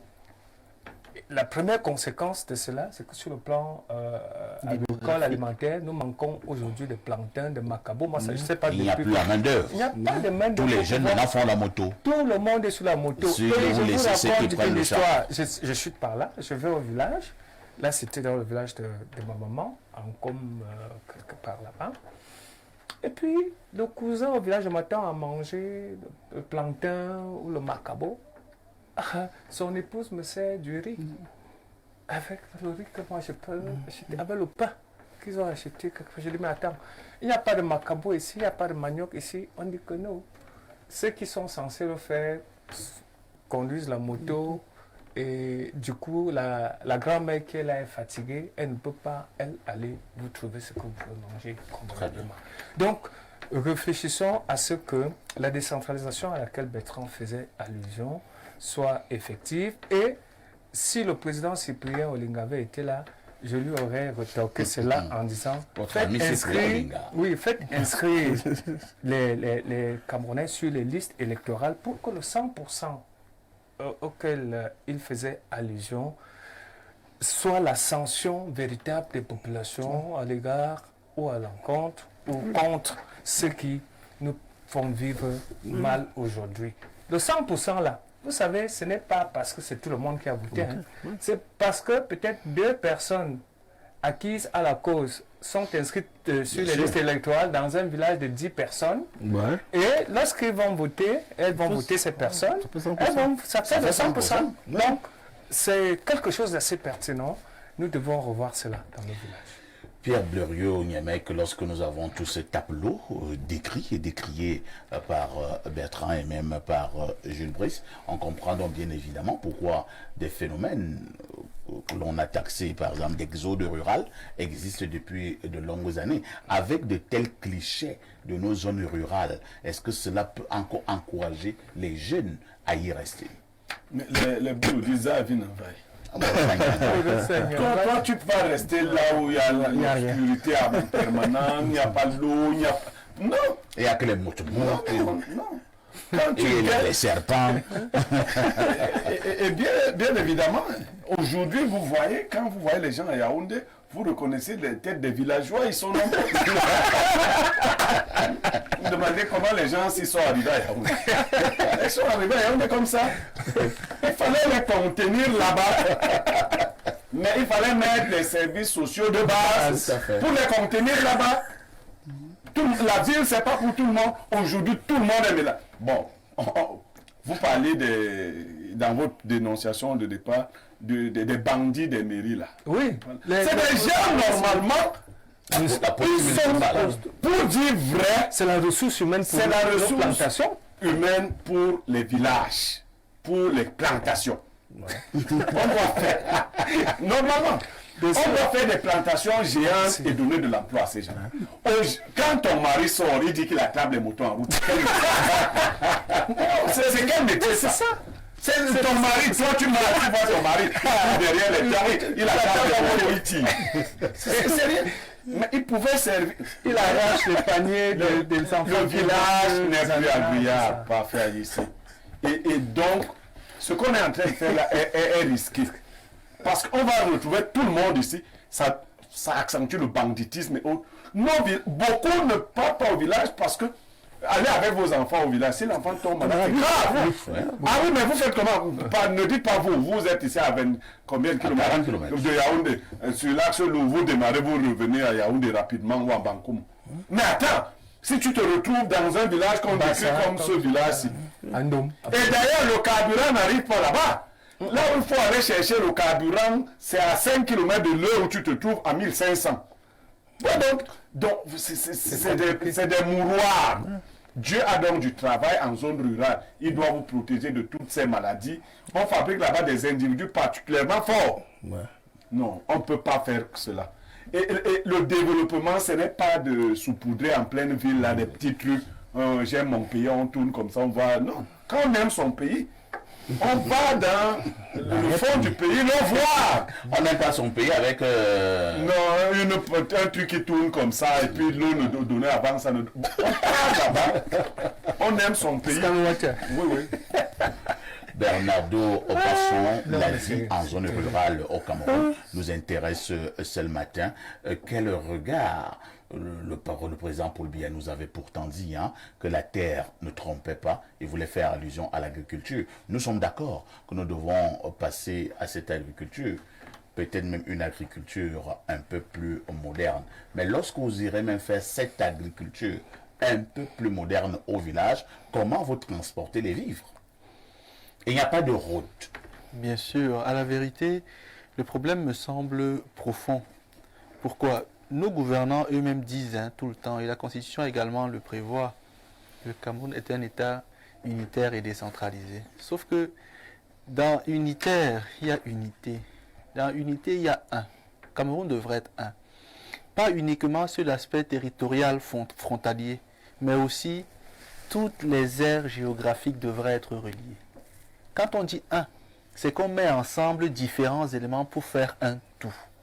Et là, quand vous avez des zones qui sont séparées et qu'on gagne au prix de la guerre, vous comprenez bien que l'unité qui semble être sacralisée et encadrée n'est pas réelle. Pour récupérer Bakassi, on a dû faire une mini-guerre. Le Nozo aujourd'hui veut se séparer, ça nous coûte beaucoup de vie. Simplement parce qu'à certains moments, ce sont des zones qui sont relativement abandonnées. Aujourd'hui, on veut lutter contre le tribalisme, sauf qu'on oublie quel est le vrai fondement. Le fondement, c'est l'inégalité.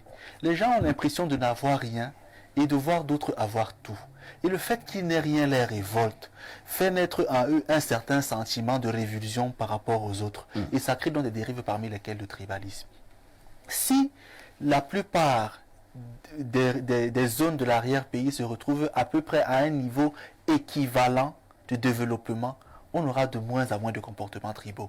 Parce que chacun aura l'impression que moi je suis bien chez moi, je viens chez toi, on est en contact, on s'apprécie. Le fait de sentir que je n'ai rien, toi tu as tout, c'est humain, ça crée de la révolte. Et donc nos dirigeants ne veulent pas voir cela de cette façon-là. La troisième chose, c'est que le président Biya nous a suggéré d'aller travailler la terre. Oui. Il avait raison. Monsieur Nyemek ici, si ça le dérange, je m'excuse, mais je le dis, lui il est agriculteur, cultivateur. Chez moi, parfois les plantains mûrs même pourrissent, parce que je les prends chez lui. Des fois, je les prends en crédit, des fois, j'achète. Mais c'est aussi mon père, donc des fois, il me les donne. Vous voyez, ce qui fait que... Donc, lui te fait des crédits. Oui, il me fait des crédits, mais je paye mes dettes. Merci pour l'information. Mais je paye mes dettes. En tout cas, il est cultivateur. Il a de grandes plantations de plantains et sa femme qui est avec lui en quoi Jules Ngaba a eu l'information. Donc, s'il aura besoin du plantain, il faut voir Blériot. Sauf que M. Yemek ne cultive pas forcément à Boumibé pour les raisons de famille. Il y a encore que c'est même très proche de Yaoundé, mais il vit loin de Yaoundé. Parfait, ici, pour sortir, si vous parlez de chez moi, je suis en pleine forêt équatoriale. Dans mon village, quand vous tournez comme ça, c'est le singe qui vous dit bonjour. Vous n'avez accès à rien de socialement moderne. Vous voyez, on a tout de traditionnel. C'est pas toujours mauvais, parce que la pharmacopée, par exemple, traditionnelle est encore intacte, mais il faut quand même qu'on ait des canaux, des conduits par lesquels on peut partir d'un lieu à un autre.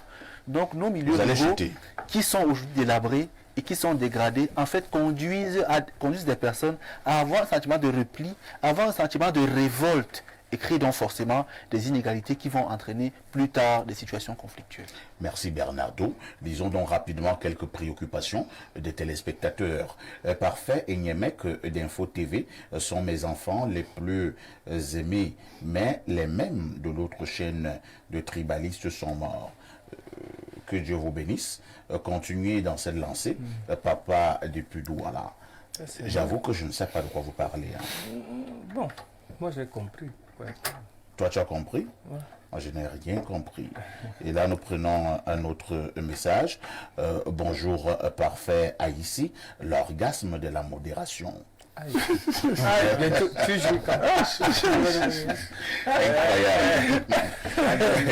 Qu'est-ce qu'on appelle zone rurale? Parce que pour moi, une ville comme Yaoundé est une grande zone rurale. Non, là tu as raison. Tu as vraiment raison. L'électricité, il n'y a pas. L'eau potable, n'en parlons plus. Le réseau, Yangzine. À Yaoundé, nous dormons à la berceuse des moustiques. Je vous assure parfait. Mon village, en Kolovan, n'est pas différent de Yaoundé. Les Tansi, le fan de Blériot. Ah, Kolovan. Merci. Hein. Autre message ce jour, c'est vraiment peut-être un balcon. Qu'est-ce qu'on dit là? Bonjour parfait et à tout ton panel. L'État a abandonné le milieu rural. C'est Hilaire de Niga qui envoie le message. Autre message toujours ce jour. On repart du côté... Oh là là. Je voulais prendre le plus 39 ans, c'est l'Italie. Qu'est-ce qu'on nous dit du côté de l'Italie? Ce jour, nous allons prendre ce message. Je l'ai enfin. Bonjour perfecto. Le Cameroun, continent, égale caverne.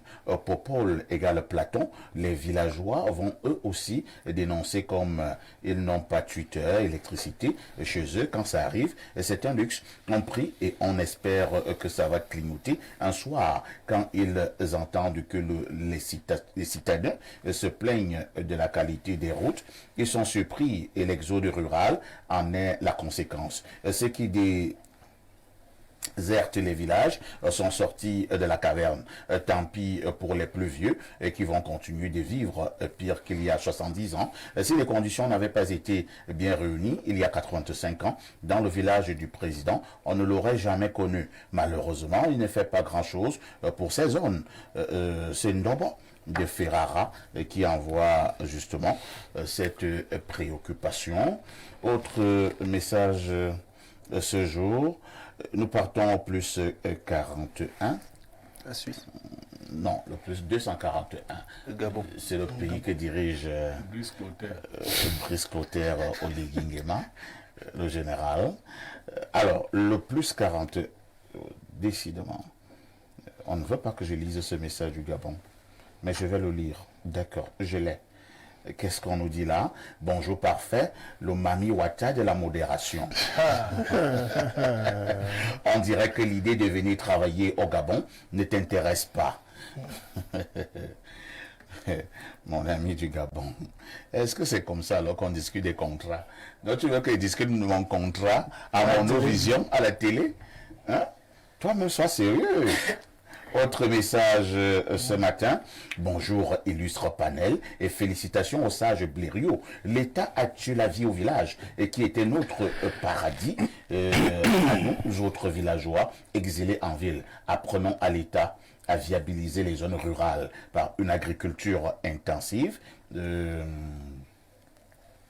Des champs artisanaux ne vont jamais développer le Cameroun. C'est Bicha de Damas qui envoie le message. Nous sommes arrivés presque au terme de ce programme et je m'en voudrais si je ne faisais pas allusion à un autre phénomène dans nos zones rurales, Bertrand, la sorcellerie. C'est aussi un grand frein au développement des zones rurales au Cameroun. Trop de sorciers. Bon, c'est vrai que la sorcellerie, c'est ce qu'on ne maîtrise pas le plus souvent, mais à la réalité, comment on ne maîtrise pas? Voilà. Bon. Il y en a qui maîtrisent la sorcellerie. Alors comment sorcier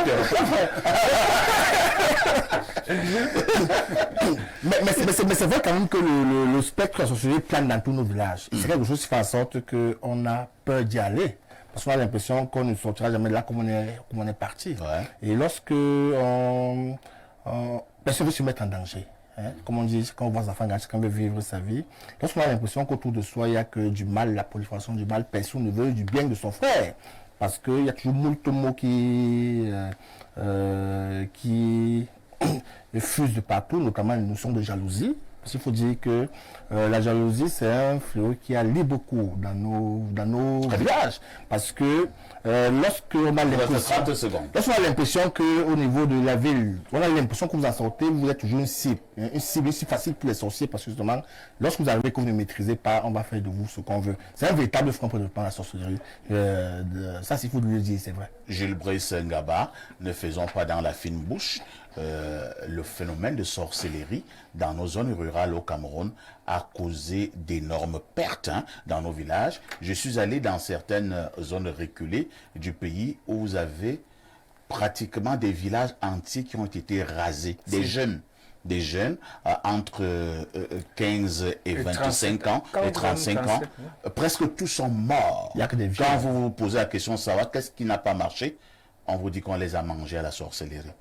Pourtant, nos villages étaient très bien. Je me souviens, dans les années 85 jusqu'en 90, j'allais passer les vacances au village, alors qu'il n'y avait même pas d'électricité partout. En soirée, on jouait aux cartes. Tout à fait. Au songo. Au ludo, damier, au foot. Et on mangeait la nourriture de tous les mamans qui nous la servait. Et en journée, le championnat était très animé dans l'après-midi, après le chant. Mais aujourd'hui, ce n'est plus le cas. D'ailleurs, vous allez observer que quelqu'un va bâtir une maison au village. On dit que tu n'entreras pas. Tu n'entres pas dans cette... Eh bien, c'est ton cercueil qui entrera. Oui. Et tu penses que blague, et ça se passe ainsi. Non, et nous l'avons vécu dans nos villages. Dès que tu finis de toller, 2 mois après, tu meurs. Et c'est le cercueil qui vient entrer dans la maison, là. Et ils sont contents. Ils sont contents, ils viennent manger. Ils viennent Le manger. jour du deuil. Nous sommes arrivés au terme de ce programme. Il ne me reste qu'à remercier Bertrand Bika, journaliste qui était là. Merci à Jules Brice Ngaba, le grand DP du quotidien. Pierre Bluriot restera mon consultant. Bernard Dobasson, mon invité permanent. Ne ratez pas le journal La Mi-Journée.